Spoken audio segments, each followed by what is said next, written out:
6.3 대선이 이제 2주가 채 남지 않았습니다. 관련해서 이종훈 정치평론가 전화 연결해서 관련의 내용 자세히 들어보겠습니다. 평론가님 안녕하십니까?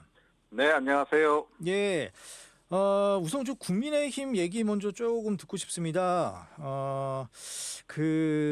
김용태 비대위원장이죠. 국민의힘의 그 배우자 토론 제안을 엊그제 했지 않습니까? 이거 어떻게 네. 보세요? 예, 지금 그쪽에서 사실은 별로 쓸 수 있는 카드가 지금 없는 상황이다 보니까 예. 가능한 모든 카드를 다 활용하겠다 이제 그런 거고, 마침 또 최근에 이재명 후보 배우자 김혜경 여사 같은 경우에 예. 2심에서 유죄 선고도 받았잖아요. 예, 그 선거법 관련해서 예. 그렇죠. 이제 그러니까 이제 그거를 좀 최대한 좀 활용해 보겠다. 이제 그런 거고. 그다음에 모르겠습니다. 지난 대선 때 워낙 김건희 여사 논란이 거셌던 바가 있었잖아요. 예. 그다음에 집권 기간 내내 또 그게 또 국민의힘한테는 또 상당한 부담이 됐던 바도 있고, 그래서 일종의 복수 혈전이랄까, 이런 것도 지금 이제 예. 생각하는 게 아닌가. 그래서 배우자들끼리 이제 검증하자. 예. 그러면 아마 이재명 후보도 상당히 좀 당황할 것이다. 분명히 안 받겠지만. 예. 타격은 줄 수 있다. 이런 생각을 한 것 같아요. 아니 이재명 더불어민주당 대선 후보는 15분 만에 단칼에 거절했잖아요. 네. 그러니까 저는 이제 그게 좀 이해가 안 되는 게 민주당이 안 받을 거 뻔히 알면서도 뭔가 제안한 이유가 있을 것 같아요. 평론가님 그렇죠. 어떻게 보세요? 그러니까 이제 김문수 후보 입장에서는 지금 쫓아가는 상황인데다가 예. 워낙 지금 지지율 격차가 커요. 각종 여론조사 결과를 보게 되면. 예. 그러니까 이제 가장 바람직하게는 정책 비전 이런 이제 포지티브 공약 갖고 이제 포지티브 선거 전략을 이제 펼쳐야 되는데 예. 그게 마땅치가 않은 거죠. 그리고 솔직히 지난 이제 첫 TV 토론 같은 경우에 온 국민이 봤다시피 내용 면에서 실력 차이가 조금 느껴진단 말이죠. 그러니까 이거를 만회할 수 있는 방법이 지금 별로 없는 상황에서 예. 그러니까 그나마 이제 할 수 있는 카드. 근데 이제 좀 다소 좀 문제라고 생각되는 지점은 네거티브 선거전이잖아요, 이게. 예, 그게 이제 사실은 좀 이제 별로 바람직하진 않죠. 예. 선거 운동할 때 너무 네거티브적으로 이렇게 선거 전략을 펼치게 되면 예. 본인에 대한 부정적 이미지도 좀 누적이 되거든요. 그렇군요. 그래서 사실은 그렇게 바람직한 전략은 아닌데 지금 한마디로 카드가 별로 없다. 예. 이렇게 지금 보시면 될 것 같습니다. 방금 말씀하신 그 TV 토론에서 내용면 실력 차이가 좀 나더라. 요거는 이 평론가님의 개인적인 의견이다. 이렇게 저희가 선을 그을게요.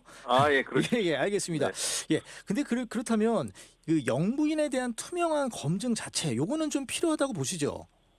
예, 그건 필요하죠. 예. 그러니까 워낙 이제 매 정권 여사 논란이 끊이질 않잖아요. 예. 예, 윤석열 정권에서도 그랬지만 사실은 문재인 정권 때도 그랬었고, 예.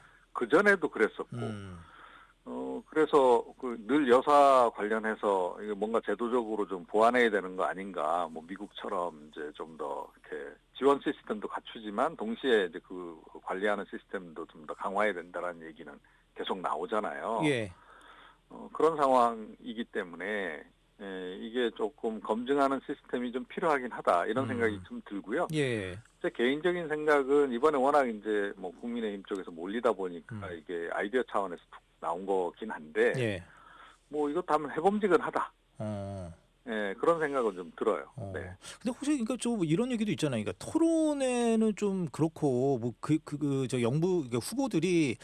후보 부인들이 정치를 하는 건 아니니까. 그러니까 언론 인터뷰를 통한 검증 이런 거는 좀 괜찮을 것 같기도 해요. 예, 그런 것도 부분적으로 하긴 하죠. 그런데 이게 이제 좀 충분치는 못한 그런 측면이 좀 없잖아 있는 거고요. 예.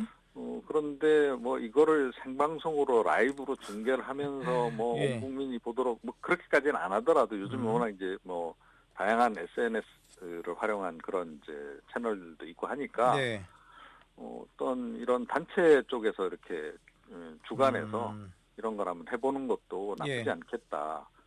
예, 그래서 뭐 예. 자연스럽게 이제 그냥 후보 배우자 간에 뭐 음. 약간 토론 이런 게 좀 진행될 수 있도록 그렇게 한번 해보는 것 이건 한번 고려해 볼 법하다 이렇게 생각합니다. 예. 그 김용태 비대위원장이 이제 뭐 같은 같은 맥락에서 이 영부인 얘기 아니겠습니까? 이제 김건희 여사의 문제에 대해서 사과를 했어요. 근데 요거 보시기에 이게 윤석열 전 대통령과의 단절을 의미한다고 보세요? 아니면 이른바 또 이제 여사 대 여사 구도에서 어떤 좀 승기를 잡을 수 있다. 뭐 이렇게 보시는 거예요.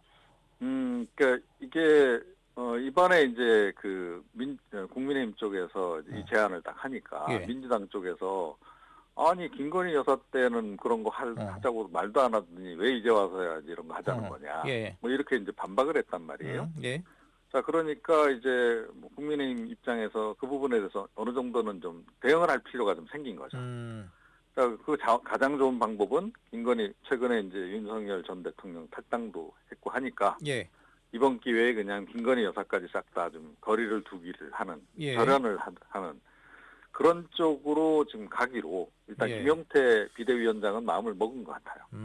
그런데 모르겠습니다. 다른 분들까지 다 그런지는 모르겠는데 일단은 뭐 김용태 비대위원장의 역할이 지금 보수 개혁을 약간 좀 포장해서 잘 국민들한테 홍보하는 뭐 이런 역할 아니겠어요? 예. 그러니까 좀 자기가 나선 게 아닌가 그렇게 생각이 듭니다. 예. 근데 이제 관련해 가지고 이제 김건희 특검법 관련해서 뭐 동참하겠냐 이런 기자들 질문에서 검찰이 입장을 먼저 밝히면 그 뒤에 필요하다면 검토하겠다 이렇게 좀 모호한 태도를 취했습니다. 요거에 대해서는 네. 평론가님 어떻게 보십니까?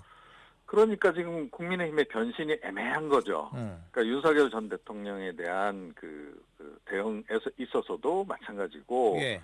김건희 여사 부분도 이렇게 명쾌하게 딱 절연을 하기로 마음먹었으면 뭐 처벌해야 되고 뭐 이런 거 민주당의 이제 주장에 어느 정도는 뭐 그것도 이제 수용도 하면서 예.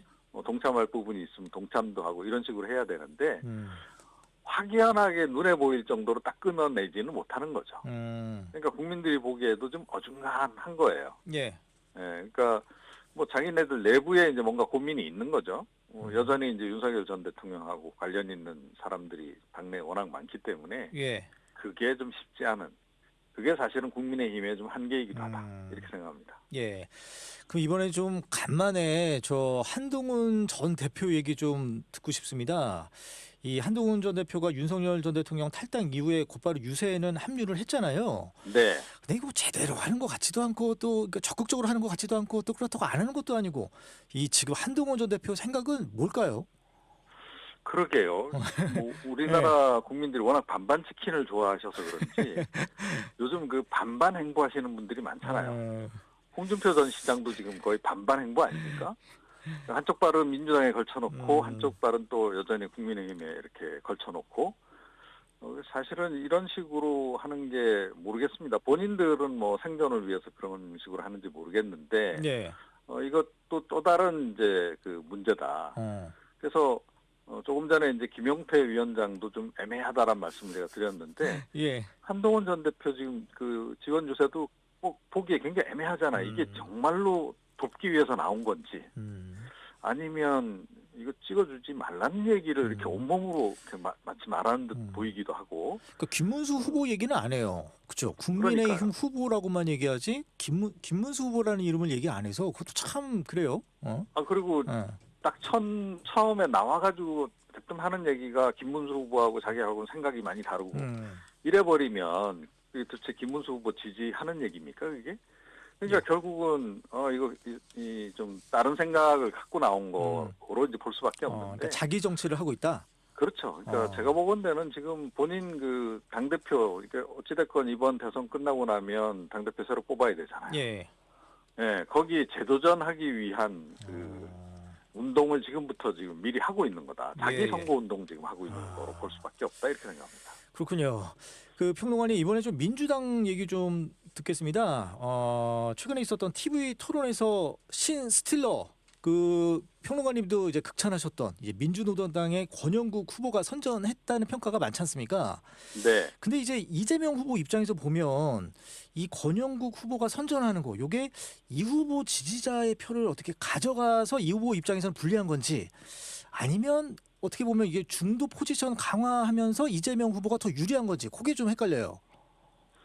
이게 이제 사실은 제가 보건대는 이재명 후보가 뭐 이제 이기기 위한 욕심이 이제 워낙 이제 지금은 많았기 때문에 그랬을 수 있다라고 보는데 예. 우양우를 해도 너무 우양우를 했다라고 저는 생각해요. 아, 예. 예, 이제 뭐 본인은 지금 한 60% 이상 득표 이렇게 해서 막 이제 맹진을 하고 있는 거죠. 예. 보수 인사 뭐 그냥 이 사람이고 저 사람이고 뭐 제가 보건대 거의 옥석도 안 가리고 다 지금 뭐 어허. 받아들이는 예. 그런 식으로 가는 건데 이게 진보 진영에서 보기에는 좀 우려하시는 분들도 있을 거란 말이에요. 예. 너무 저렇게 가가지고 나중에 대통령 되고 난 다음에 이거 우리 진보 이 여러 의제들 다 묻히는 거 아니야? 예. 근데 실제로 그랬던 경험이 있거든요. 노무현 전 대통령이 예. 그랬었고, 그래서 노무현 정권에서 그 후반기에 가게 되면 진보 진영 내부에서 노 전 대통령에 대한 비판론이 굉장히 많이 일었었거든요. 저런 사람들은 받아서는 안 된다 했는데 그때 다 포용을 했던 거군요. 그러니까 그 당시에 이제 정책이 이제 그쪽으로 그 진보 진영에서 보기에는 너무 뭐 한미 FTA도 하고 너무 시장 정책 면에서 중심으로 이제 가니까 그런 논란이 있었고 김대중 전 대통령 때도 사실은 마찬가지거든요. 그런데 그게 김대중 전 대통령 경우에는 워낙 이제 IMF 구제금융이라는 상황 속에서 본인의 뜻을 충분히 펼치기 어려웠던 그런 부분이 있어요. 근데 그럼에도 불구하고 진보 진영에서 보기에는 이거 너무 좀 오른쪽으로 가는 거 아니야? 이런 거였는데 이재명 이제 후보 같은 경우는 지금 본인이 자발적으로 그쪽으로 막 나가고 있거든요. 그러니까 이제 진보 진영에서 이해는 하려고 노력을 하죠. 그래도 뭐 일단 이겨야 되니까 저렇게 하는 거 우리가 이해를 해주자. 그런데 아닌 사람들도 있다는 거예요. 특히 이제 진보 이 가치에 소신이 있는 그런 이제 핵심 진보들은 그런 생각을 하는데 그게 이제 의외로 이제 이번에 이제 권영국 후보가 이제 그런 부분에 대해서 명쾌하게 얘기를 해버리는 바람에 그쪽으로 표심이 조금 이제 빠져나갈 가능성이 생긴 거죠. 그러니까 권영국 후보 쪽으로. 진보 진영 그 후보 이거 단일화하기 위해서 뭐 원탁 회의도 만들고 해서 사실은 뭐 진보당 같은 경우에 후보 결국 이제 중간에 중도 사퇴하고 그랬잖아요. 그래서 이제 다 잘 되는 줄 알았는데 그 의외의 변수가 또 생겨버린 거죠. 그래서 이게 뭐 많지는 않더라도 뭐한 1, 2%라도 가져가 버리게 되면 예전에 이제 심상정 그 정의당 후보가 나와가지고 표 잠식하는 바람에 자기가 손해봤던 이 기억이 이제 확 나는 거죠. 이재명 후보 입장에서는. 그래서 지금 은근히 지금 걱정해야 될 사안이 하나 생겼다. 이렇게 볼 수 있는 거죠. 그렇군요. 그래요. 저는 이제 그래서 앞서 제가 말씀드린 대로 뭔가 중도 포지션이 강화되면서 중도층을 흡수할 수 있지 않을까? 왜냐하면 이제 이재명 후보에 대해서 좀 너무 과격해 이런 그 의사를 갖고 계신 분들이 많았잖아요. 그래서 혹시 더 유리할 수도 있지 않을까 생각했는데 그렇게는 안 보시는군요. 그러니까 이제 획득하는 표가 있는 반면에 이쪽에 이제 진보 진영이 완전히 예를 들어서 권영국 후보가 안 나왔으면 그런 걱정이 없는 건데 나와가지고 의외로 뭐 이렇게 선명성을 딱 얘기를 하고 이재명 후보에 대해서 막 이제 아마 공격이 점점 더 거세질 겁니다. 그렇군요. 그래서 막 오른쪽으로 넘어간 거 아니냐라고 막 비판하기 시작하면 또 이렇게 일부가 이제 빠져나갈 수 있는 그런 이제 상황인 거죠. 평론가님 뭐 짧게 이제 대선 얼마 안 남았는데 남은 변수가 뭐가 될지 그거 좀 생각하고 계신 거 알려주세요. 그건 뭐 지금 김문수 후보가 거의 지금 뭐 올인하고 있다시피 한 단일화 변수 그거밖에는 뭐 큰 변수가 없다. 단일화 변수 봐야 될 것 같습니다. 이제 그거 아니고는 이제 선거 환경적인 측면 이제 뭐 구도의 측면에서는 그렇고 또 다른 이제 변수는 역시 이제 뭐 돌발 악재라고 봐야 되는 건데 예를 들어 말실수라든가 계속 있는 거죠. 돌발 악재는 뭐 어느 쪽에서든 발생할 수 있는 거니까요. 그거는 좀 예측 불허인 상황. 이렇게 이제 봐야 되겠죠. 네, 알겠습니다. 여기까지 말씀 듣겠습니다. 말씀 듣겠습니다. 지금까지 이종훈 정치평론가였습니다. 고맙습니다. 네.